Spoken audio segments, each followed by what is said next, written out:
भारत के एक छोटे से कस्बे पाथरुआ में एक पुरानी सुनसान कॉलोनी थी। नाम था काली बगिया। दिन में लोग वहां से गुजर जाते थे, लेकिन रात होते ही हर कोई उस रास्ते से बचता था। क्यों?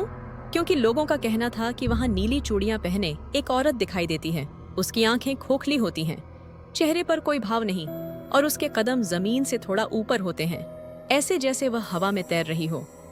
कहा जाता था कि उसकी चूड़ियां अपने आप खनकती हैं, और जब भी वह दिखती है, कुछ न कुछ अनहोनी जरूर होती है। गांव वाले इस औरत को नीली चूड़ियों वाली के नाम से जानते थे। हमारा नायक उदय, इस कहानी का मुख्य पात्र था उदय। 24 साल का लड़का, शहर से आया हुआ वह बहादुर था। लेकिन एक समस्या थी, उसे दूसरों की चेतावनियां कभी गंभीरता से नहीं लेता था। उसके लिए दुनिया के हर डर में सिर्फ अंधविश्वास था। जब वह पाथरुआ आया तो उसे सबसे पहले यही सुनने को मिला, बेटा, शाम ढलने के बाद काली बगिया मत जाना। वहां नीली चूड़ियों वाली घूमती है, जो उसे देख ले उसकी किस्मत बदल जाती है। उदय हंस पड़ा। भूत प्रेत कुछ नहीं होते, लोग खुद ही डरते हैं। लेकिन किस्मत कभी कभी हमें वही दिखाती है जिस पर हम विश्वास ही नहीं करते। पहली रात 11:30 हो रहा था। उदय का कमरा काली बगिया से थोड़ी दूरी पर था। उस रात बिजली चली गई, चारों ओर अंधेरा और सिर्फ हवाओं की आवाज। उदय किताब पढ़ रहा था कि अचानक बाहर से चूड़ियों की खनक सुनाई दी। छनक छनक, छनन छनन। उसने सोचा, शायद किसी शादी वाले घर की औरत होगी, परंतु कहानी यहीं से डरावनी होने लगी। खनक धीरे धीरे पास आती गई, लगभग उसकी खिड़की के सामने तक। उदय ने हिम्मत करके बाहर झांका। कुछ नहीं, सिर्फ हवा। वह मुस्कुराया और बोला, लोग तो ऐसे डराते हैं जैसे भूत घर में बैठा हो। लेकिन अगले ही पल पीछे से एक ठंडी हवा उसके कान से टकराई, और उसी हवा पर सवार एक धीमी आवाज, आई नीड टू। उदय, वह घबरा गया, पीछे मुड़ा, कोई नहीं। पर आवाज बिल्कुल साफ थी, बिल्कुल उसके कान पर। उदय ने खुद को समझाया, शायद मेरे दिमाग का वहम होगा। पर असली डर तो अभी शुरू हुआ था। दूसरी रात 12 है। उदय ने तय किया कि वह खुद देखेगा, यह नीली चूड़ियों वाली सच्चाई है या झूठ। वह रात 12 बजे टॉर्च लेकर काली बगिया पहुंच गया। सूने पेड़ों की परछाइयां, टूटे हुए मकान और बीच से गुजरती वो पुरानी सी कच्ची सड़क। अचानक खनक खनक। इस बार आवाज बहुत करीब थी, मानो किसी ने कान के ठीक पास चूड़ियां हिलाई हों। उदय का दिल तेज धड़कने लगा। उसने पूछा, कौन है वहां? कोई जवाब नहीं, लेकिन आवाज फिर आई, थोड़ी तेज, छनन छनन। उदय ने टॉर्च की रोशनी घुमाई और टॉर्च सीधे एक पेड़ के नीचे रुकी। उसके नीचे एक औरत खड़ी थी, फटी हुई सफेद साड़ी, लंबे खुले बाल, हाथों में नीली चूड़ियां और चेहरा बिना होंठों वाली एक खाली जगह। पर उसकी आंखें बिल्कुल नीली, चूड़ियों जैसी चमकीली। उदय डर से पीछे हट गया। टॉर्च उसके हाथ से गिर गई और बंद हो गई। अंधेरा, और उसी अंधेरे से उभरी वो आवाज, मैं पहले भी चेतावनी देती थी, लोग मुझे गंभीरता से नहीं लेते थे। उदय कांप गया। तुम कौन हो? वह धीमे कदमों से आगे बढ़ी। कदम जमीन को छूते नहीं थे, हर कदम पर चूड़ियां और जोर से खनक रही थीं। मैं वही हूं जिसकी अनसुनी करने पर कई लोगों ने अपनी जान गंवाई। अचानक पूरा माहौल नीले धुएं से भर गया।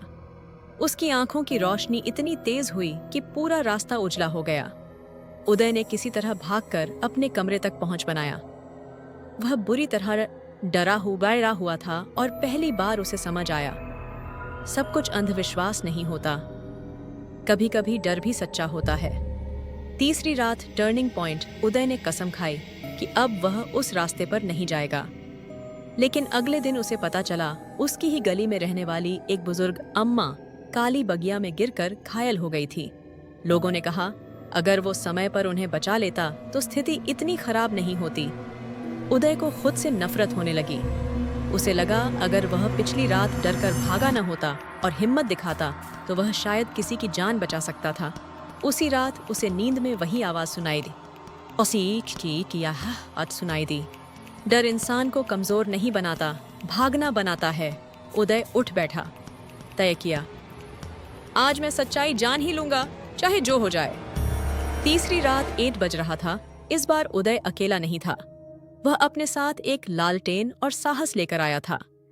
जैसे ही वह काली बगिया के बीच पहुंचा, हवा रुक गई। कुछ पल की खामोशी के बाद छन्नन छन्नन आवाज आई, लेकिन इस बार उस आवाज में डर नहीं था, जैसे कोई मदद के लिए पुकार रहा हो। उदय बोला, मैं लड़ने नहीं आया हूं, सिर्फ सच्चाई जानने आया हूं। औरत धीरे धीरे सामने आई, चेहरा दुख से भरा, आंखें नम, आवाज कांपती हुई। मैं भूत नहीं हूं, मैं एक मां हूं। उदय का दिल रुक गया। सालों पहले मेरे बेटे को लोगों की लापरवाही ने मुझसे छीन लिया। वह बोली, वह यहाँ खेल रहा था और रात के अंधेरे में एक गाड़ी ने उसे कुचल दिया, क्योंकि किसी ने उसे चेतावनी नहीं दी थी।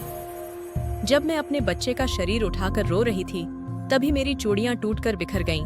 तभी से मैं हर रात यहाँ आती हूँ, ताकि किसी और का नुकसान न हो। उसकी आंखों से आंसू बहने लगे। वह बोली, लेकिन लोग मेरी चेतावनी को अंधविश्वास समझते हैं और मेरी आवाज को डरावना भूत। उदय की आंखें भर आईं। वह बोला, मेरी गलती थी, मैं भी सब कुछ मजाक समझता था। औरत ने कहा, गलती सब करते हैं, लेकिन सीख वही लेता है जो इंसान होता है। धीरे धीरे नीला धुआं गायब होने लगा। नीली चूड़ियां जमीन पर गिर पड़ीं और वह औरत हवा में विलीन हो गई। सुबह उदय ने रात की सारी सच्चाई गांव वालों को बताई। पहले किसी ने विश्वास नहीं किया, लेकिन जब उन्होंने काली बगिया में उन टूटी हुई नीली चूड़ियों को देखा, सबकी आंखें नम हो गईं। गांव वालों ने उस जगह पर एक बड़ा सा चेतावनी बोर्ड लगवा दिया, यहाँ रात में आना खतरनाक है, कृपया सावधान रहें। अब किसी को नीली चूड़ियों वाली औरत नहीं दिखाई दी। शायद वह शांति पा चुकी थी। किसी भी चेतावनी को हल्के में मत लो। दूसरों की बात पर हंसना आसान है, लेकिन बाद में पछताना मुश्किल। डरना गलत नहीं, डर कर भागना गलत है। और सबसे बड़ी सीख, जो भी कहा जाए उसे कम से कम एक बार गंभीरता से जरूर सुनो।